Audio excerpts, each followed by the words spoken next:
Olá, meus irmãos e minhas irmãs, a paz de Jesus e o amor de Maria estejam conosco. Estou propondo, no dia de hoje, de nós estarmos fazendo uma reflexão da parábola do semeador. Tá? Ela está em Mateus 13, de 3 a 23. Mateus 13, de 3 a 23. Vamos fazer a leitura do texto para que a gente possa estar partilhando um pouquinho a profundidade desta parábola. Vamos lá? Ele dizia: eis que o semeador saiu para semear, e ao semear, uma parte da semente caiu à beira do caminho, e as aves vieram e a comeram. Outra parte caiu em lugar pedregosos, onde não havia muita terra. Logo brotou, porque a terra era pouco profunda, mas ao surgir o sol, queimou-se por não ter raiz, secou. Outra ainda caiu entre os espinhos. Os espinhos cresceram e abafaram. Outra parte, finalmente, caiu em terra boa e produziu fruto. Uma 100, outra 60 e outra 30. Quem tem ouvidos, ouça. Aproximando-se os discípulos, perguntaram-lhe: por que lhes falas em parábolas? Jesus respondeu: porque a vós foi dado conhecer os mistérios do reino dos céus, mas a eles não. Pois aquele que tem lhe será dado, e lhe será dado em abundância, mas ao que não tem, mesmo o que tem, lhe será tirado. É por isso que lhes falo em parábolas, porque veem sem ver, e ouvem sem ouvir, nem entender. É neles que se cumpre a profecia de Isaías, que diz: certamente haveis de ouvir, e jamais entendereis. Certamente haveis de enxergar, e jamais verei. Porque o coração deste povo se tornou insensível, e eles ouviram de má vontade, e fecharam os olhos, para não acontecer que vejam com os olhos e ouçam com os ouvidos, entendam com o coração e se convertam, e assim os cure. Mas felizes os vossos olhos, porque veem, e os vossos ouvidos, porque ouvem. Em verdade vos digo que muitos profetas e justos desejaram ver o que vedes e não viram, e ouvir o que ouvis e não ouviram. Ouvi, portanto, a parábola do semeador.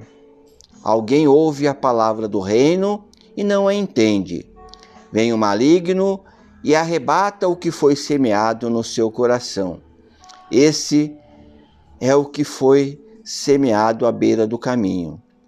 O que foi semeado em lugares pedregosos é aquele que ouve a palavra e a recebe imediatamente com alegria, mas não tem raiz em si mesmo. É de momento. Quando surge uma tribulação ou uma perseguição por causa da palavra, logo sucumbe. O que foi semeado entre os espinhos é aquele que ouve a palavra, mas os cuidados do mundo e a sedução da riqueza sufocam a palavra e ela se torna infrutífera. O que foi semeado em terra boa é aquele que ouve a palavra e a entende. Esse dá fruto, produzindo a razão de 100, de 60 e de 30. Palavra da salvação. Glória a vós, Senhor. A parábola do semeador é uma das histórias mais contadas na Bíblia por Jesus e é muito conhecida. e ela se destaca por ter uma profundidade e por vezes ser de difícil interpretação. É um dos poucos textos em que o próprio Senhor a explica e trata ela como uma mensagem cristã, sempre atual, em qualquer tempo e em qualquer lugar. A dificuldade de entender esta parábola é falada aos próprios discípulos no texto.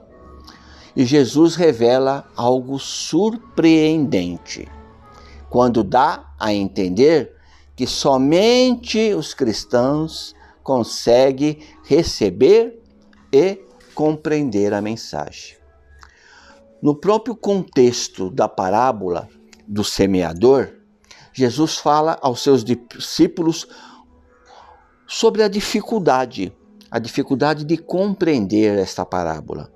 O mestre afirmou lá em Mateus, Em Mateus 11, 13, de 11 a 13, que ele fala aqui: porque a vós foi dado conhecer os mistérios do reino, mas não a eles, pois aquele que tem, lhe será dado, e será dado em abundância, mas aos que não têm, mesmo os que têm, será tirado. É por isso que lhes falo em parábolas, porque veem sem ver e ouvem sem ouvir nem entender. Já fala então que a parábola tem essa dificuldade para aqueles que não entendem, para aqueles que não querem compreender. Para perceber o que as parábolas querem dizer, é preciso, em primeiro lugar, ser discípulo de Jesus. Isto é, a parábola é uma mensagem para quem? Para os discípulos de Cristo, para nós. As parábolas representam aproximadamente 1/3 dos ensinamentos de Jesus. E é um gênero literário que é empregado diversas vezes no Antigo e no Novo Testamento. Podemos também dizer que essas histórias utilizam o quê? Elementos da vida e do cotidiano das pessoas da época para transmitir uma ou mais lições teológicas. A gente observa que Jesus se utiliza desse meio para o quê? Para comunicar uma mensagem e que faz com que os ouvintes, as pessoas que estão ali escutando, pensem e reflitam a respeito do que ele realmente quer dizer. Agora, para a gente poder se aprofundar neste entendimento do significado desta parábola, faz-se necessário buscar o quê? Os meios para que a gente possa entender esta mensagem. E esses meios são o quê? São os métodos de interpretação que nós temos, que é a hermenêutica bíblica ou até mesmo a exegese. Palavras difíceis, né? Exegese é o sinônimo do quê? De interpretação. Interpretar ou fazer exegese é escutar o texto de forma atenta. Interpretar ou fazer uma exegese não é tirar do texto o que ele não diz, e sim ler o texto com o máximo cuidado para extrair dele tudo o que ele de fato quer dizer. Ao passo que a hermenêutica bíblica é o quê? É a ciência, é a arte de interpretar a Bíblia. De uma forma simples, nós poderíamos dizer que a hermenêutica é a teoria, ao passo que a exegese é o quê? É a prática, pois esta aplica os princípios hermenêuticos para chegar a um entendimento correto do texto. Também é necessário, para que a gente tenha um entendimento da palavra de Deus, fazer o quê? Uma leitura orante, dando assim o devido espaço para a ação do Espírito Santo na leitura e na interpretação bíblica. Nesta parábola do semeador, nós podemos começar analisando o quê? A responsabilidade de quem? Do semeador, no processo deste plantio, que é a semeadura, né? Pois tudo que o semeador precisa é fazer o quê? Semear. A função do semeador é semear. E está acima do seu poder, do semeador, de fazer a semente brotar. Dá para entender? O semeador, ele semeia.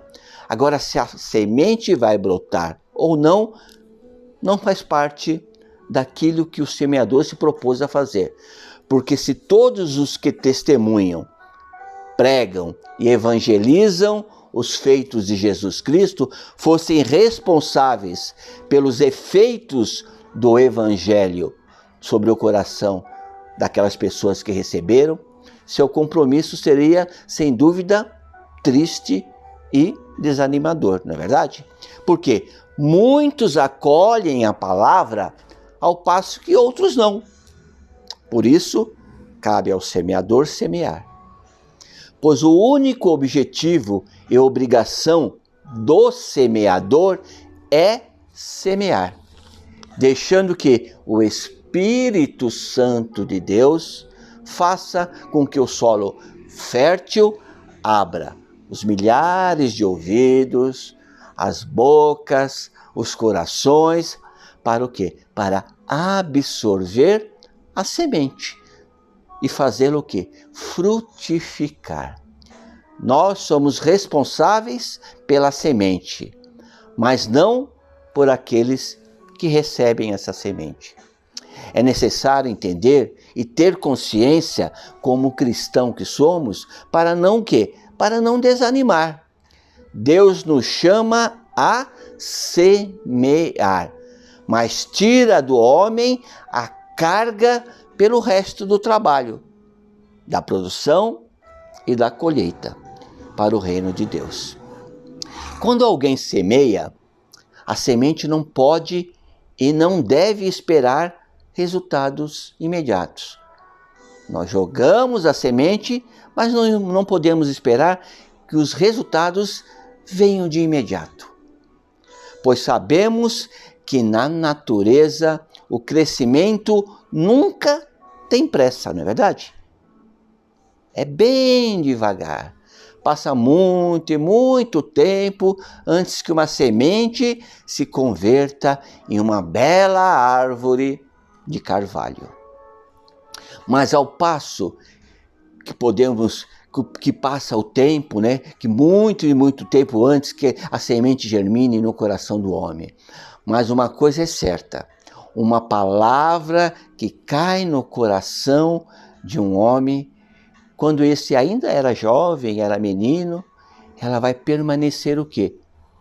Adormecida, até que um dia vai despertar e liberta este homem, este jovem, esta mulher, de uma grande tentação e salva sua alma da morte. Esta palavra que foi jogada lá atrás, com o tempo ela vai o quê? Dar frutos. Vivemos em uma época em que se espera o quê? Resultados imediatos, não é verdade? Mas ao semear a semente, devemos fazer com que a paciência e a esperança, e às vezes devemos esperar a colheita durante anos. É o tempo do Senhor.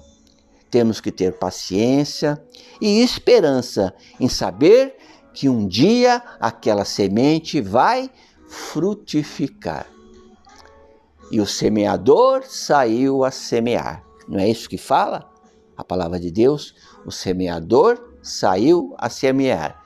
Encontramos aí o quê? Um verbo, não é verdade? De ação no tempo passado, que fala da necessidade de fazer o trabalho para que se tenha a colheita.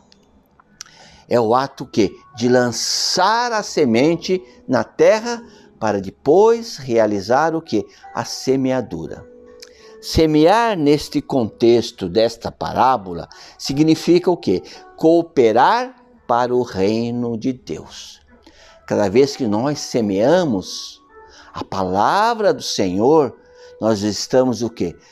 Colaborando para o crescimento do reino de Deus. Temos a tendência de querer controlar tudo.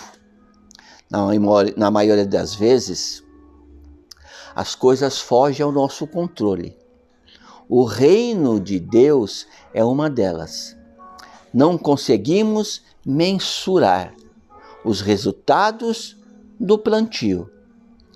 Nós semeamos, mas não vemos o que cresce debaixo da terra.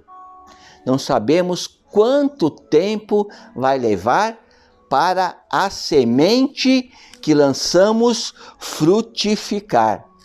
Mas Jesus tem controle sobre todas as coisas, até sobre os ventos do mar, não é verdade? Nós apenas temos que orar e trabalhar, pois o resto pertence a Deus. Nós somos apenas os seus colaboradores. Devemos fazer o trabalho para o reino de Deus sem esperar nada em troca, não é verdade? Temos que nos doar, temos que trabalhar para que o reino de Deus cresça, mas não podemos esperar nada em troca.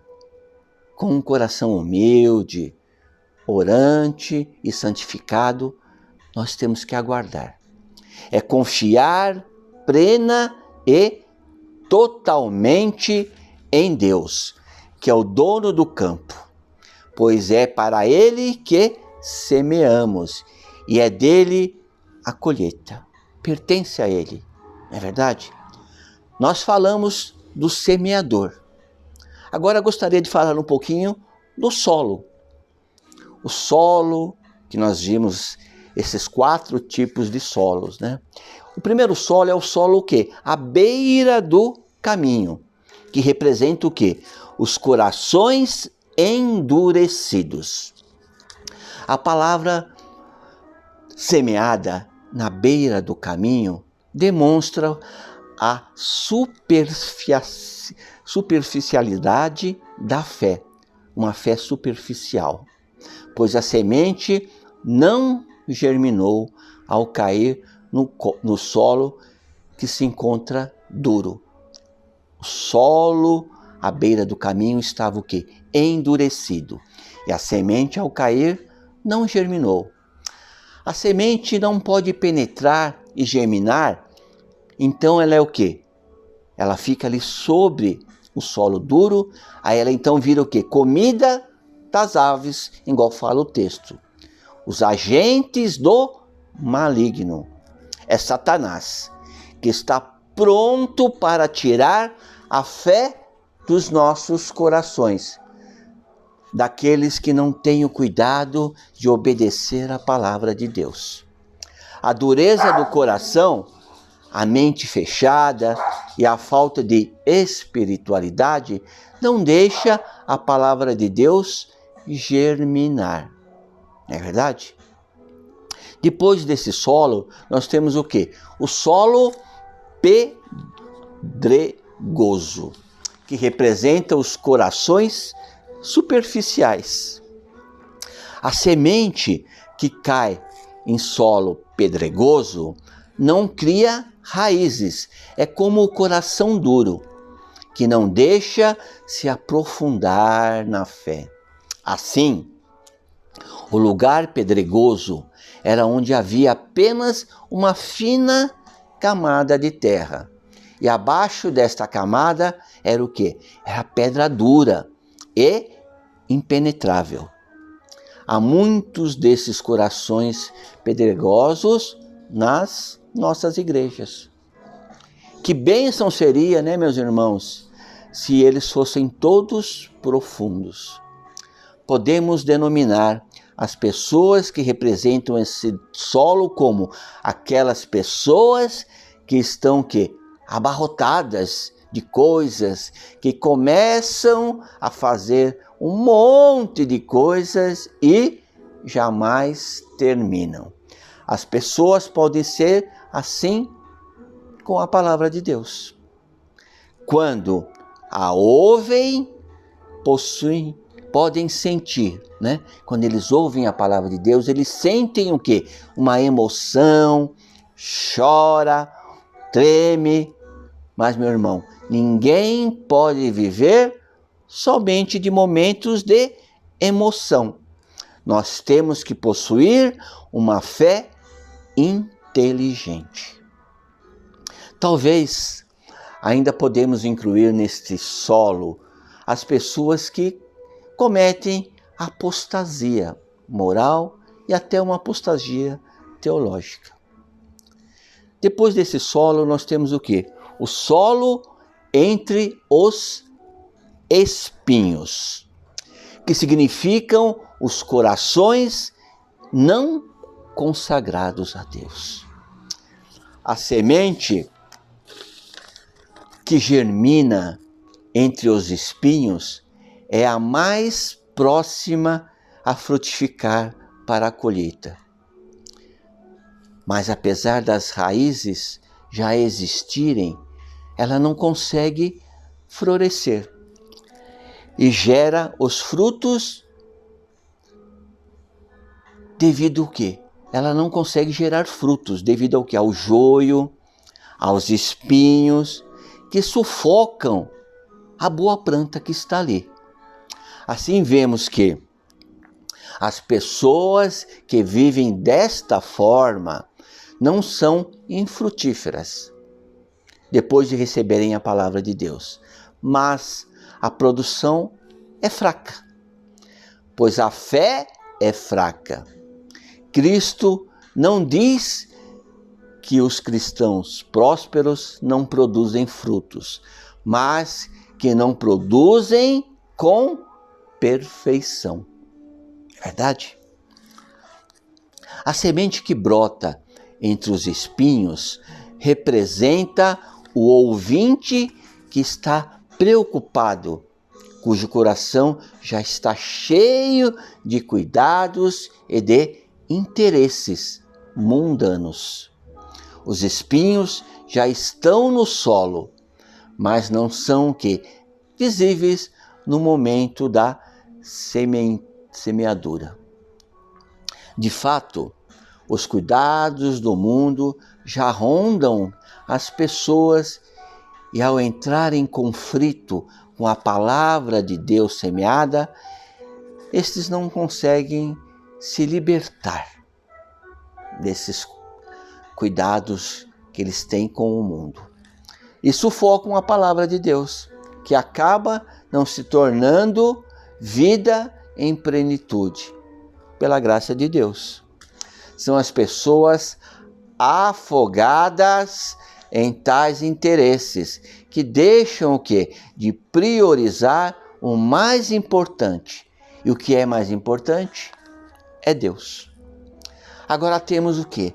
A terra boa, que representa os corações santificados. A semente que cai em terra boa, que é a palavra de Deus, que entra no coração e também é aceita, transformando a vida de quem a recebe. Essa transformação gera frutos.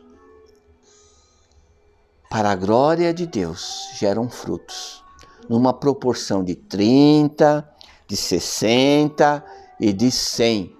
São as pessoas que não apenas compreenderam a palavra, mas seguem e obedecem a seus preceitos. O que a palavra fala, gerando frutos para o reino de Deus.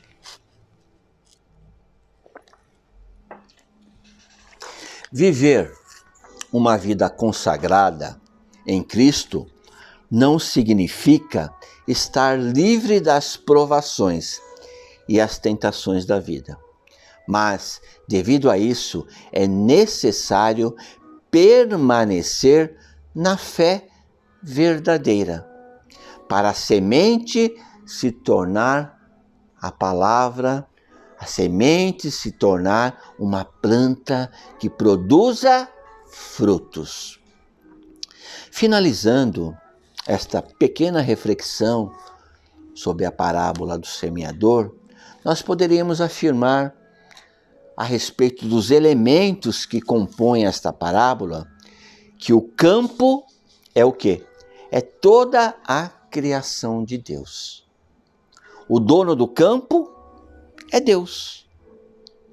A semente que foi jogada no campo é a palavra de Deus, é o próprio Cristo, revelado desde o princípio. O semeador são todos os cristãos que servem ao reino de Deus. Os 4 tipos de solos são as diferentes pessoas, nas suas situações de vidas, no seu jeito de pensar, no seu modo de agir. O semear é o cooperar com o reino de Deus, anunciando sua palavra, que é o Cristo vivo. E os frutos são as pessoas que, ao acolher a palavra no coração, são salvas por meio de Jesus. Amém? Amém? Glória a Deus, né? Vamos agora fechar os nossos olhos e pedir a Deus, que é o dono do campo, que nós sejamos o quê? Iluminados pela sua palavra salvadora. Que nós sejamos seus instrumentos para semear a sua palavra, para que assim possamos levar aos nossos irmãos a terem um coração fértil, uma terra boa para receber os ensinamentos de Jesus e assim terem suas vidas frutificadas pela graça e pela salvação de Cristo. Pois sabemos que o nosso socorro vem de Deus, que fez o céu e a terra. Deus amado, Deus querido, Deus maravilhoso, em nome de Jesus, nós te pedimos que tome conta de nossas vidas, de nossas famílias, abrindo nossos corações para recebermos os frutos espirituais e, assim, aumentando a nossa fé. Amém? Louvado seja nosso Senhor Jesus Cristo, para sempre seja louvado. Graças a Deus.